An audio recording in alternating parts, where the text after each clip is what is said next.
Hello और स्वागत है आपका एक और वीडियो में हिसाब साथी का। इस वीडियो में हम बात करेंगे रेट चार्ट रिलेटेड कुछ अपडेट्स के बारे में जो हमने हमारे सॉफ्टवेयर में हाल ही में लाया है और कैसे ये आपको फ़ायदा कर सकता है और इससे आपका काम और भी कैसे आसानी से हो सकता है। तो सबसे पहले हम बात करेंगे कॉमन रेट चार्ट के बारे में। तो कॉमन रेट चार्ट को एक्सेस करने के लिए हमको टूल्स में आके कॉमन रेट चार्ट पे आना है। तो जैसे आपको पता है कि कॉमन रेट चार्ट का काम क्या होता है, तो मैं फिर से एक बार बोल देता हूँ कि अगर मान लीजिए आपने कस्टमर वाइज रेट चार्ट नहीं भरा है तो आपका जो रेट आएगा वो कॉमन रेट चार्ट से आएगा। तो मान लीजिए कि आपके पास अगर 50 कस्टमर है, उसमें से 20 कस्टमर का रेट सेम है और बाकी के 30 कस्टमर का अलग है।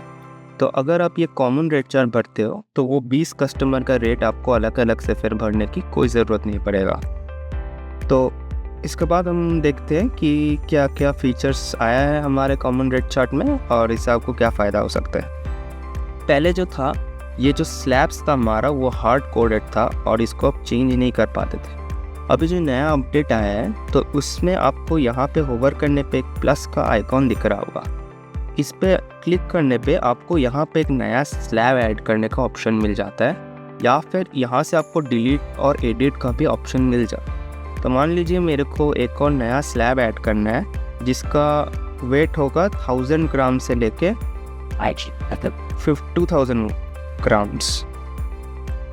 तो अगर मैं इसको ऐड कर देता हूँ तो मेरे यहाँ पे ऑटोमेटिक एक स्लैब ऐड हो जाएगा और अगर मैं चाहता हूँ इसको डिलीट करने के लिए या एडिट करने के लिए वो भी मैं कर सकता हूँ और यहाँ से मैं इसको डिलीट भी कर सकता हूँ। तो ये एक बहुत ही अच्छा फीचर हमने लाया है ताकि जिन लोगों का एक अलग अलग रेट स्लैब होता है तो वो इसको एक्सेस कर पाए और अपने हिसाब से सॉफ्टवेयर को कस्टमाइज़ कर सकते हैं। उसके बाद जो एक और फीचर हमने लाया है, तो मान लीजिए कि आप 5 डिलीवरी पार्टनर के साथ काम कर रहे हो। इसमें हमारे जैसे यहाँ पे 2 है, तो आपको पर कस्टमर इतना सारा रेट चार्ट भरने की पहले ज़रूरत पड़ता था।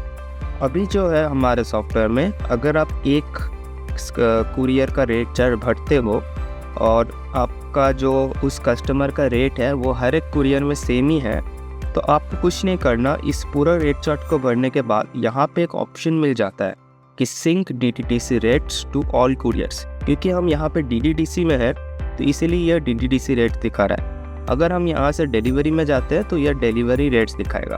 तो मान लीजिए कि मेरे को क्या करना है, मेरे को जो DTDC का रेट है वही रेट डिलीवरी में भी चाहिए।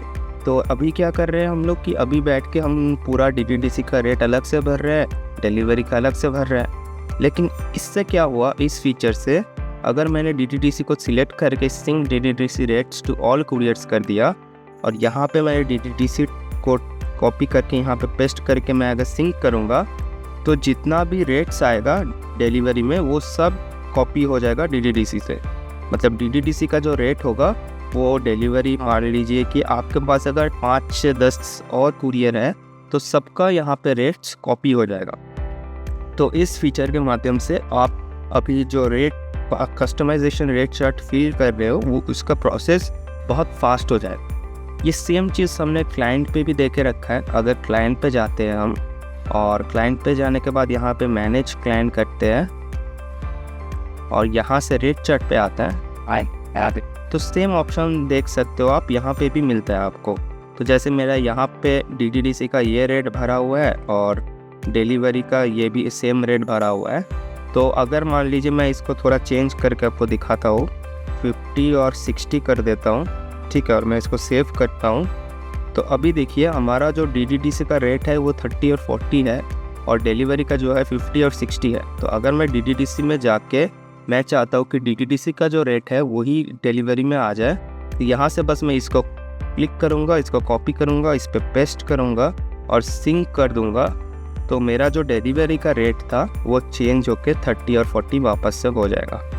तो इतनी आसानी से आप ये चीज़ कर सकते हैं और बहुत ही कम समय में आप रेट चार्ट्स को फिल कर सकते हैं। धन्यवाद। अगर आपको कुछ और जानकारी चाहिए और अगर आपको कुछ और नया फीचर्स इंक्लूड करना है इस सॉफ्टवेयर में तो आप कमेंट्स करके ज़रूर बताइए, हम हमारी तरफ से पूरी कोशिश करेंगे।